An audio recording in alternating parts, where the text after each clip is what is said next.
Self management इन Gita. Self management इन गीता यार, यानी कि गीता में आत्म प्रबंधन। गीता के आत्म प्रबंधन में मुख्यतः कुछ मेन पॉइंट हैं जिनमें हमें विस्तार पूर्वक पढ़ना चाहिए। जैसे पहला पॉइंट जो है कि इंद्रिय, मन, बुद्धि और आत्मा। भाई ये इंद्रिय, मन, बुद्धि, आत्मा की क्या चीज़ें होती हैं, इसे आप एक पढ़ लीजिए। दूसरा जो है वो है त्रिविध गुण। त्रिविध गुण हमारे जीवन में किस तरह उपयोगी है, क्या है, किस तरह के गुण होता है ये, तो आप इसे पढ़ लीजिए। और जो तीसरा है वो मानसिक द्वंद्व है। मानसिक द्वंद्व यानी कि भ्रम में किस तरह से हम पढ़ते हैं, क्या चीज़ें होती हैं, वो हमारे आत्म प्रबंधन सेल्फ मैनेजमेंट इन गीता में बहुत अच्छे से बताया गया है। और चौथा जो पॉइंट है वो है मनोनिग्रह के साधन। मनोनिग्रह के साधन भी आपको पढ़ना बहुत ज़रूरी है। और पांचवा जो है वह अष्टधा प्रकृति। अष्टधा प्रकृति क्या होती है। और छठा जो पॉइंट है, आखिरी और लास्ट पॉइंट, वह है स्थिति प्रज्ञ। तो चलिए इन सभी पॉइंट को हम ध्यान से सुन लेते हैं विस्तार पूर्वक के, और जल्दी मैं बताऊंगा तो इसलिए ध्यान से सुनिएगा। इंद्रिय, मन, बुद्धि और आत्मा। सबसे पहले जान लीजिए जैसे लिखा हुआ है इंद्रिय, मन, बुद्धि और आत्मा। तो इंद्रियों से अधिक श्रेष्ठ मन है, मन से अधिक श्रेष्ठ बुद्धि है, इंद्रियों से अधिक श्रेष्ठ मन है, मन से अधिक श्रेष्ठ बुद्धि है, और बुद्धि से अधिक श्रेष्ठ वह आत्मा है। समझ गया ना कि पहले आत्मा है, फिर बुद्धि है, फिर मन है, फिर इंद्रियां हैं। हाँ, मन को छठे इंद्रिय के रूप में जाना जाता है। हाँ, इंद्रियां वैसे 5 ही होती हैं, पर मन को छठे इंद्रिय के रूप में जाना जाता है। पृथ्वी, जल, अग्नि, वायु, आकाश, मन, बुद्धि और अहंकार, इन 8 रूपों में मेरी प्रकृति पदार्थों को उत्पन्न करने की शक्ति विभक्त है। आत्मा को ही प्रकृति कहा गया। हाँ, मनोनिग्रह में बताया गया है। मतलब अब पढ़ेंगे इसको आत्मा से, मतलब सेल्फ मैनेजमेंट इन गीता में, तो आत्मा प्रकृति जो है तो इसे आत्मा बताया गया है। अब 5 महाभूत, ज्ञानेंद्रियाँ, इंद्रियों के 5 विषय, कर्म इंद्रियाँ जो होती है, इंद्रियाँ जो हमारा रूप, शब्द, गंध, रस, स्पर्श होता है, ये होती है इंद्रिय, मन, बुद्धि में ये सारी चीज़ें बताई गई हैं। और त्रिविध गुण आपको पता ही होगा। त्रिविध गुण कितने होते हैं? 3 तरह के होते हैं, सत्वगुण, रजगुण और तमगुण। सत्वगुण से ज्ञान उत्पन्न होता है। उसमें छोटे छोटे पॉइंट आप ध्यान दे दीजिए, किसमें सत्वगुण में क्या हो जाता है। जैसे निर्मल व्यक्ति होते हैं, आनंद, प्रकाशक, ज्ञान का उदय हो जाता है, आज आरोग्यकर होता है, यानी कि सत्वगुण बहुत ही अच्छा होता है। और रजोगुण जो होता है वो लोभ उत्पन्न करता है। रजोगुण जो होता है, दूसरा जो है रजोगुण, उससे लोभ उत्पन्न होता है। तृष्णा के प्रति आसक्ति उत्पन्न होती है, कर्म के प्रति आसक्ति, विषयों में मन का लगाव। इससे भाई रजोगुण जिसके अंदर होता है, जो लोभी होता है, रुचि, कर्मों का आरंभ, शांति, अनिच्छा, कोई इच्छा नहीं है, वो चीज़ होता है। और तमोगुण, तम का मतलब तो लापरवाही होती है, तो तमोगुण से लापरवाही, मूढ़ता उत्पन्न होती है। लापरवाही, अज्ञानता, मूढ़ता, विशेषकहीन, निद्रा, इस प्रकार के दोष इसमें उत्पन्न होते हैं। तो आप देख लीजिए आपके अंदर किस गुण के हैं, कि तमो है, रजो है या सत्व गुण है। मानसिक द्वंद्व जो होता है वह हमें भ्रम में डालता है। तो मानसिक द्वंद्व यह जो होता है वो विद्वान को भी भ्रम में डाल देता है। किसी के प्रति मोह होने लगता है। जिसके अंदर मानसिक द्वंद्व होता है वो किसी के प्रति मोह करने लगता है। मुख्य कारण इसका यह होता है कि काम, क्रोध, लोभ, मद, मोह, ईर्ष्या, मात्सर्य आदि ये चीज़ें, मतलब उसके अंदर गुण उत्पन्न होने लगते हैं।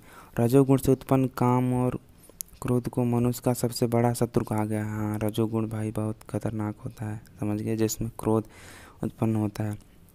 मानसिक द्वंद्व का अभिप्राय है कि मन में संयम रखना क्या उचित है, क्या अनुचित है।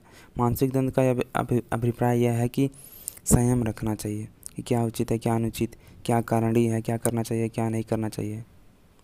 ऐसा निर्णय न कर सकने की स्थिति में मानसिक द्वंद्व कहलाती है। कि हाँ, यदि आप निर्णय नहीं ले पा रहे हैं तो आप मानसिक द्वंद्व के शिकार हैं। मानसिक द्वंद्व से युक्त मुक्ति केवल अभ्यास और वैराग्य द्वारा स्थित प्रज्ञ होकर ही संभव है। भाई, स्थित प्रज्ञ होकर ही इसका निवारण किया जा सकता है।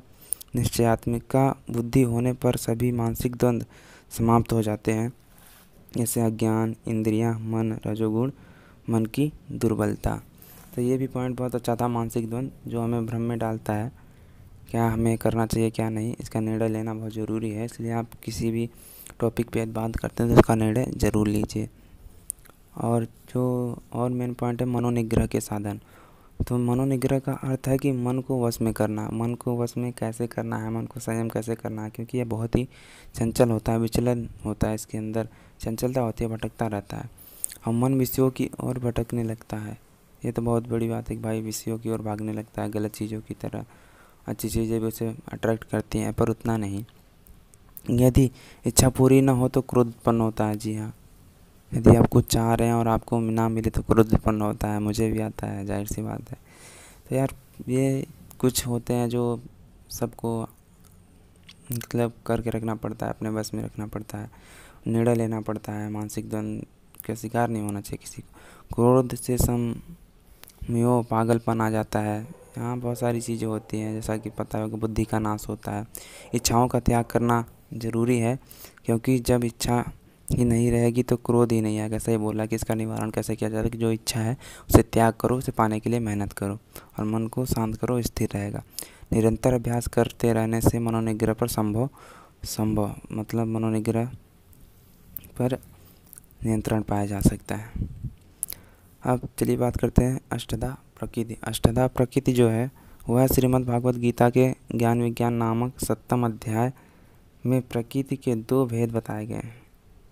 पराप्रकृत, अपराप्रकृत के अंतर्गत जीवात्मा को माना है और जो अपराप्रकृत के अंतर्गत 8 तत्वों को माना गया है, वे 8 तत्व परमात्मा की अष्टधा प्रकृति है, अर्थात 8 रूपों वाली पदार्थों को उत्पन्न करने की शांति है। अष्टधा प्रकृति आप बुक में देख लीजिएगा, बहुत अच्छे से दे रखा है। इसमें छोटी छोटी चीज़ें हैं, 8 चीज़ों के बारे में बताया गया है, पराप्रकृति या पराप्रकृति, वो आप देख लीजिएगा। स्थिति प्रज्ञ, यार स्थिति प्रज्ञ जो है बहुत इम्पोर्टेंट चीज़ है, आप बुक में इसे ज़रूर पढ़िएगा। मैंने कुछ लिखा है इसके बारे में बता देता हूँ कि जब मनुष्य मन में स्थिर सारी इच्छाओं को छोड़ देता है, मतलब इच्छा का त्याग कर देता है, उसे पाने के लिए कड़ी मेहनत करने लगता है, वो स्थिति प्रज्ञ कहलाता है। और अपने आप को संतुष्ट रखता है कि यार इच्छा जो है मैं मेहनत के ज़रिए पाऊँगा और ये नहीं कि किसी के बलबूते पर।